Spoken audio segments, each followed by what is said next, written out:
The winner by split decision. Kami ang ligan na kamao, ang bagong henerasyon, ang bago'y dunga, ang pangasalo na natutungtong. Mga mandirig mo, mga kamao'y parang penyon, at balang araw ang isa sa amin magiging kampyon. Yeah, yeah, yeah. Kami ang ligan na kamao, ang bagong henerasyon, ang bago'y dunga, ang pangasalo na natutungtong. Mga mandirig mo, mga kamao'y parang penyon, at balang araw ang isa sa amin magiging kampyon. Ligan na kamao, ang bagong henerasyon, ang bagong dunga, ang pangasalo na natutungtong. Mga mandirig mo, mga kamao'y parang penyon, at balang araw ang isa sa amin magiging kampyon. Representative, kami na Mundalban, malamang sa malamang kami ay palaban. Walang inaatrasan, lahat pinapalagan. Pagtunog ng bell ay hudyat na ng digmaan. Kami yung mga boksingero na dedikado, nag-iensayo ng mabuti para manalo.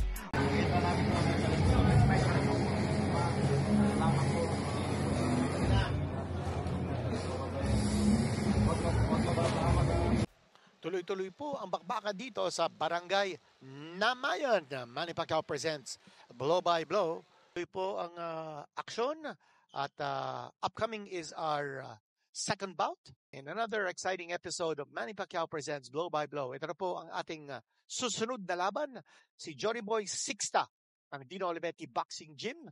Kalaban po niya si Joey Tilbe, legal na Kamao Boxing Gym sa Montalban, Rizal. 6-rounder po ito in the super flyweight division. Ito po ang ating tail of the tape. Makikita po natin, si Sixta po teenager pa. And wala pa po siyang talo. And this is his second blow-by-blow appearance. At si Joey Tilbe, ang record po niya, 3 wins with 1 knockout and 2 draws. Ganon din, wala pang talo si Joey Tilbe. And magkakasubukan po yung dalawa. Tilbe is a southpaw, orthodox fighter po si Sixta. Ito na po ang ating ring announcer, Bobby Mondehar. Ladies and gentlemen, introducing the fighter coming into the ring, Joey Tilbe. Kami ang ligan na kamao, ang bagong henerasyon, ang bago'y dunga, ang pangasalo na natutungtong. Mga mandirig mo, mga kamao'y parang penyon, at balang araw ang isa sa amin magiging kampyon. Ligan na kamao, ang bagong henerasyon, ang bagong dunga, ang pangasalo na natutungtong. Mga mandirig mo, mga kamao'y parang penyon, at balang araw ang isa sa amin magiging kampyon. Representative, kami na Mundalban, malamang sa malamang kami ay palaban. Walang inaatrasan, lahat pinapalagan. Pagtunog ng bell ay hudyat na ng digmaan. Kami yung mga boksingero na dedikado. Now presents Blow by Blow here at Barangay Namayan, Covered Court, Mandaluyong City. In coordination with Barangay Chairman Don Francisco III. All professional boxing bouts are sanctioned by the Games and Amusements Board. GAB Chairman, Attorney Francisco Rivera. GAB Commissioners, Attorney Manuel Plaza III, Mr. Angel Bautista. And the Chief of Boxing and Other Contact Sports, Mr. Rodil Manao. Ringside physicians, Dr. Noel Napa and Dr. Angie So. And as the bell rings, timekeeper, King Gaman Estela Igasa. Ladies and gentlemen, introducing the fighter fighting out of the blue corner. He weighed in at 115.6 pounds. He has a record of 3 wins, no loss, 2 draws, and 1 win coming by way of knockout. Fighting out of Liga Nakamao Boxing Gym, Montalban, Rizal. Ladies and gentlemen, Joey Tilbe. Right across the ring, fighting out of the red corner. He weighed in at 115.3 pounds. He has a record of 3 wins, no loss. Fighting out of Dino Olivetti Boxing Gym, Binyan, Laguna. Ladies and gentlemen, Johnny Boy Sixta. Judges at the ringside, Jerome Tumildan, Silvestre Abainsa, Antonio Comia, a third man in the ring, referee Sammy Bernabe. This will be 6 rounds of professional boxing.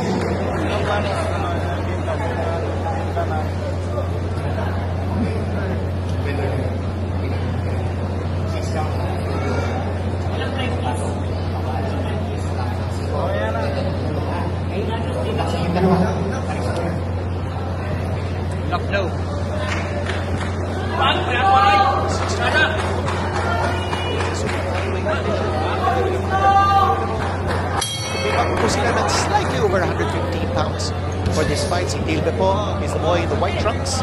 At si Sixta po from the Tino Olivetti boxing stable ng Binyan Laguna is the boy with the black trunks with the white band across his trunks. Maliwete po si Tilbe. And he leads off with that right jab. Pareho po sila walang talo. And pareho din po sila making a repeat appearance sa ating blow-by-blow. Si Sixta po, ito po kanyang pangalawang laban on blow-by-blow. In his professional debut in June 2024, ginanap po yan sa Cuneta. Panalo po si Sixta, blow-by-blow card over Nico Kawan in a unanimous 4-round decision. And his last fight was in Ilangan, Isabela. Tama, nangyari po yan. And he scored a 6-round unanimous decision over Florence Sumpay. Yan po yung last fight niya. Tumibok siya ng 116 and 3/4 pounds. So he has gone down. That's great. Pareho po sila nagkakaspita ngayon. Tilbe might have lost his foot at the his attack. Sixta na boy from the Binyan Laguna stable here. Tino Olivetti. Tino Olivetti, former fighter himself, is in the corner of Sixta. Ganun din ang kanyang kapatid, si Romy Olivetti. Pareho po sila mga former professional fighters. Their father, the very famed former Oriental featherweight champion, Philippine featherweight champion as well, Oscar Reyes, Oscar Olivetti. Oh, maganda naman. Sa pulgas po yun. That was a nice one straight. Galing kay Sixta, right down the pipe. Tilbe is a left-hander. Counter ito si Sixta, although he leads off that time with a left. Again, he throws that long right. Meron pong reach advantage si Sixta. 67.8 inches ang kanyang wingspan as against 65 for Joey Tilbe. Something that he will use, I'm sure, to his advantage.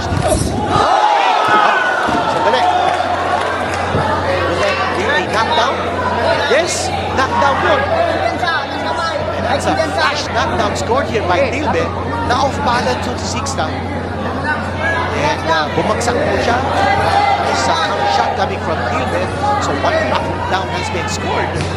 Sixta down. Malaking bagay ang knockdown scored in a fight of this distance. 6-rounder po ito. 10-8 round na po ito for Tilbe, automatic because of that knockdown. Sige, yan, sige.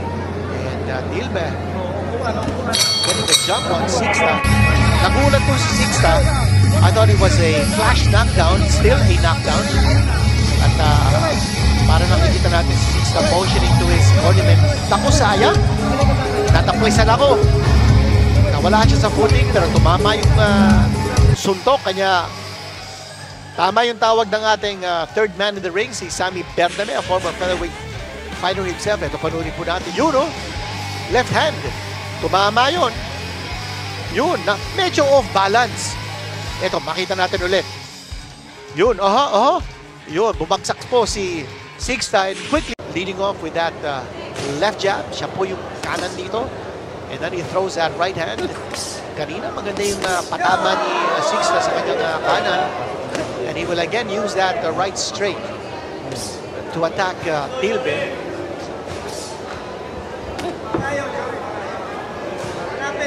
A little bit of a side-to-side movement here for Sixta as he's looking for the angle to throw that right hand, missing with that swinging left is Sixta.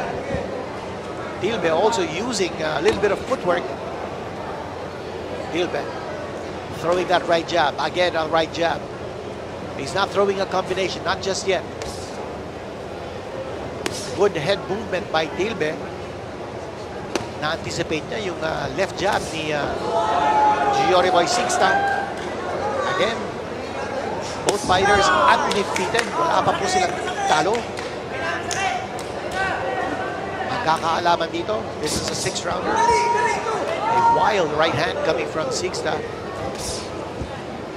Dapat makuha ni Sixta yung kanyang distansya. Right now, he's still groping.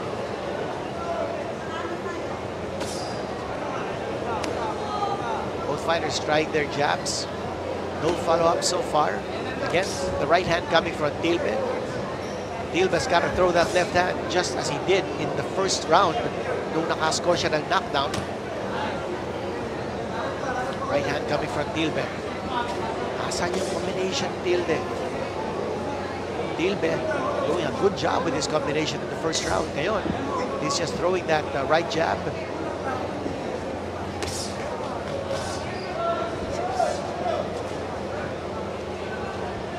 Sixta measuring his opponent.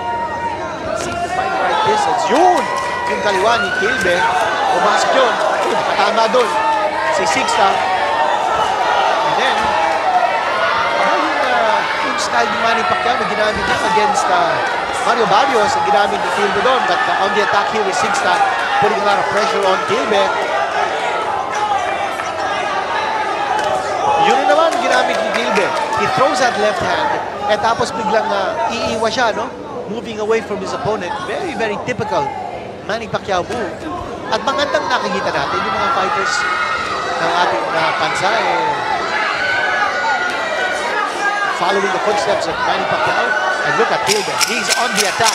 He's throwing everything he's got against Sixta. And Tilbe's gonna win this round. Grabe ang pinapakitang pressure dito ni Tilbe. Yun! Natapos ang ating second round. Tilbe getting that round. He is winning this fight. 10-8 for Tilbe in the first round. Ngayon naman 10-9 para sa kanya. Sixta better do something drastic to stem the tide. Relax na, huwag mong gigil. Huwag gigil Para naubusan yata si Sixta towards the end of round number 2. And it was all Tilbe. A furious attack. Si Sonny Kachandag How is in the corner of Tilbe. Panoorin po natin punch of the round. Ito, hindi lang punch of the round dito, punches of the round. Ang daming tumama doon for Tilbe as he had Sixta trapped in a corner. He was on top of Sixta. Round number 3. Scheduled for 6 tayo rito. Ang kaliwete po rito is Tilbe. He is from Gamay, Northern Samar. Now making Montalban, Rizal his home with the legal na Kamao Boxing Gym. Good hand movement by Tilbe, evading that left jab ni Sixta. Action has somewhat slowed down sa pag-umpisa natin ng third round because it was fast and furious late in the second round.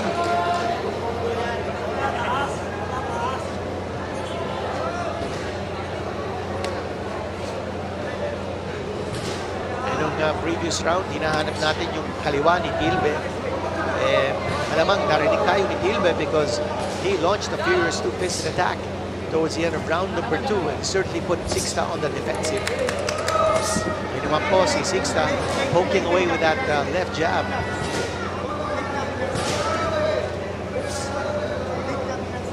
Sixta is looking to counter. Titingin niya yung dalawa. Tilbe looking to move in. He has the advantage if he's able to close the distance and does not give Sixta room to operate.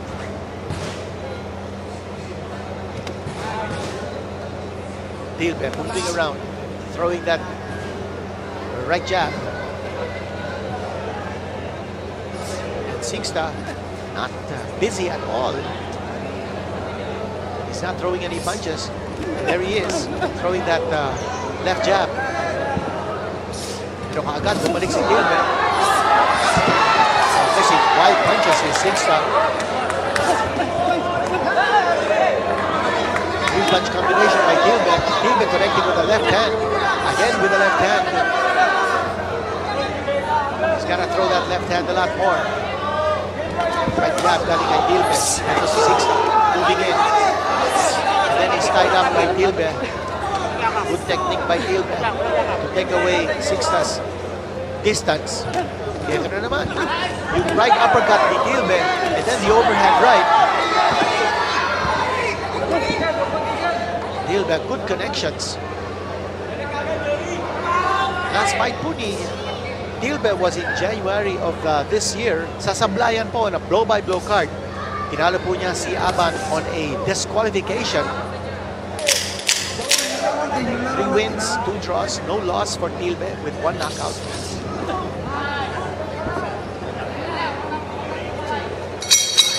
End of round number 3. That was a blow-by-blow card in Mandaluyong. Here we go again.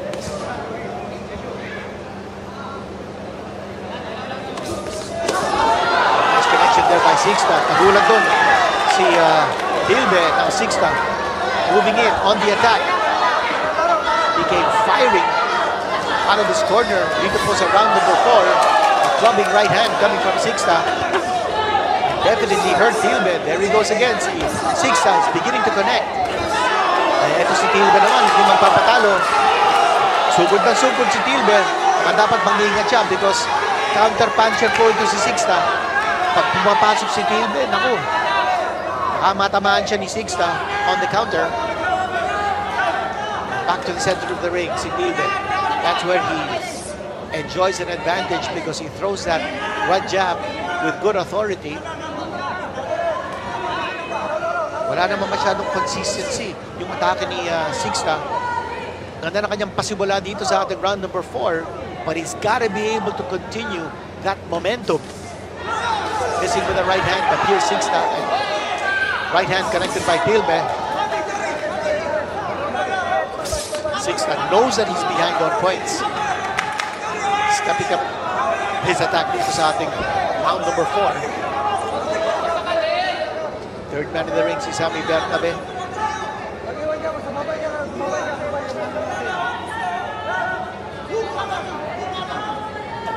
Tilbe moving side to side, making himself a very difficult target.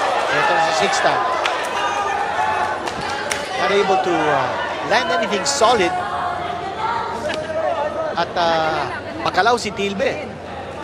Mahirap tamaan because he's such a moving target. Crowd appears to be on the side of Sixta. Tuwing nakakasuntok si Sixta, there is a howl from the crowd. A lot of cheers for Jory Boy Sixta, Pinan Laguna. Ang tawag po kay Sixta, who's only 19 years old, is Prince Golden Boy. Alain nyo, Prince na nga, Golden Boy pa.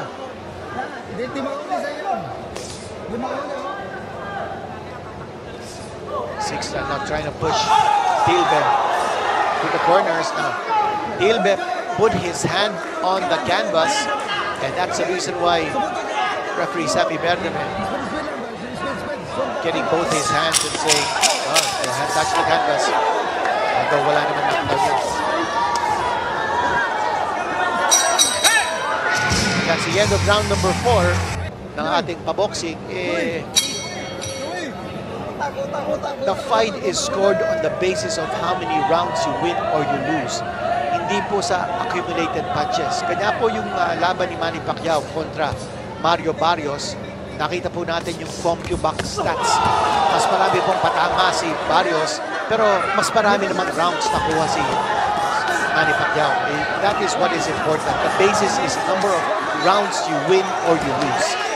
It's not a matter of cumulative punches that you land or that you throw. Okay, masimula na ang ating round number 5 in this sixer. Lagi may nangyayari sa pag-umpisa ng every round. And action slows down. There's Sixta again, trying to score with that right hand. Pero walang consistency si Sixta, no? Tsaka hindi siya nakakatama ng solid. Magalaw si Tilbe.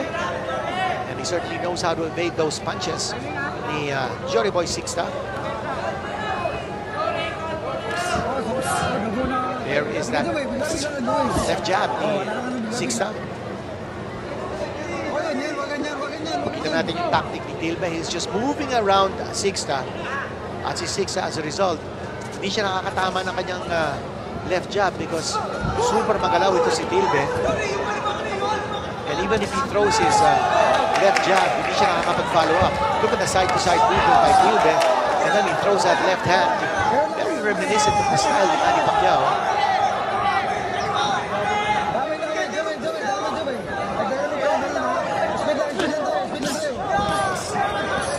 And fighting now. Who's got the edge in this situation? I would say Tilbe has the edge in fighting. There's an overhand right scored there by Sixta up close. Right hand grazed the jaw there of Sixta. Tilbe continuing to move away, establishing rhythm. And Sixta again missing with that right hand. Bigla-bigla si Tilbe atake as he's moving around Sixta. Tilbe is controlling the action from the center of the ring. Galaw siya. Hindi siya natatamaan ng solid ni Sixta. Again, moving around. And then, biglang-bigla papasok siya on the attack. Lateral movement side to side. Here he goes. After moving around, all of a sudden, he stops. And then he attacks. And then he moves away bago makapag-launch ng counter-attack si Sixta. Good ring generalship pinapakita dito ni Tilbe. And that's the end of round number 5 on this side. Although, we've got Tilbe winning 4 of the last 5 rounds.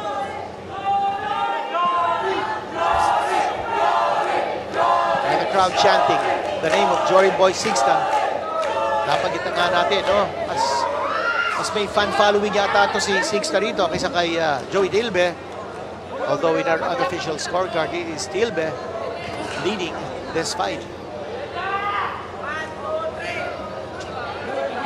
Sixta just not able to find the range because of his elusive target. And then missing.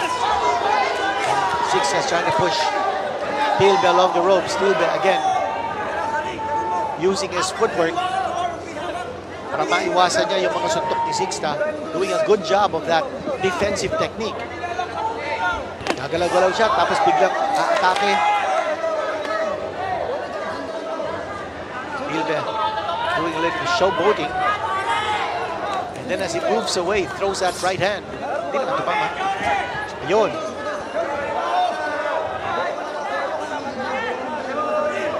Hinihilo ni Tilbe to si Sixta sa kanyang galaw. Hindi naman matamaan ni Sixta. Ito. And again, that footwork of Tilbe moving away from harm's way. Tilbe nakatama na naman ng kanyang kaliwa. And then using that right jab.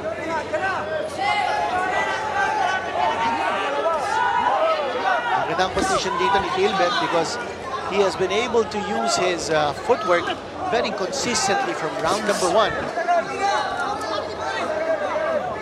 Sixta trying to cut the ring off. Ito, hilong-hilo na dito si Sixta. Now he traps Tilbe but he can't pin him down long enough for Sixta to be able to score some damaging blows. Masyado magalaw ito si Tilbe. Less than a minute to go in this fight. And this is gonna go. Oh, nice right hand scored there by Tilbe. And remember, back in round number 1, Tilbe scored a knockdown.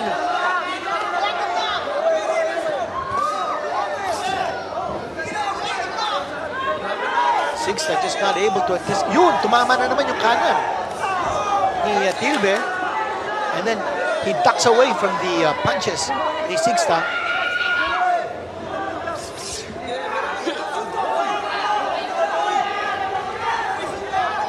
The fighters now showing tiredness. 10-second clapper has sounded. We are nearing the end of this fight. And momentarily, ang tunog ng bell, that's it. That's the end of the fight. End of the fight. Pareho po silang pagod na pagod. Awarded to our fighters. Silver will go to the loser. Gold will go to the winner. Eh, paano kaya kung tablato?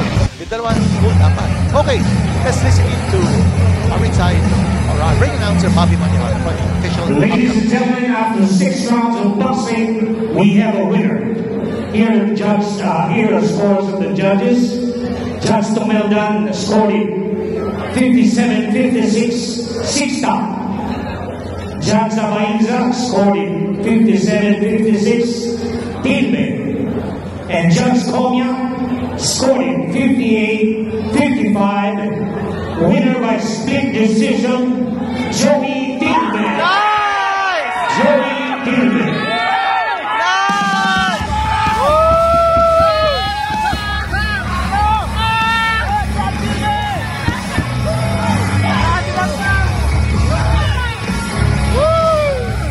Kapon na natin dito si Joey Tilbe, a well-deserved decision, split decision po. And I thought he did more than enough to win this fight. I thought he won 5 of the 6 rounds. So sangayon ako sa scorecard ni Tony Comia, 58-55. Judge Tomeldan actually, surprisingly, scored it for Jory Boy Sixta. Ito po mga highlights ng ating laban. Remember po, si Tilbe naka-score ng knockdown in round number 1. Panoorin po natin kung ano nangyari. And there's gonna be a knockdown scored here. Ayun, knockdown. That was with the left hand.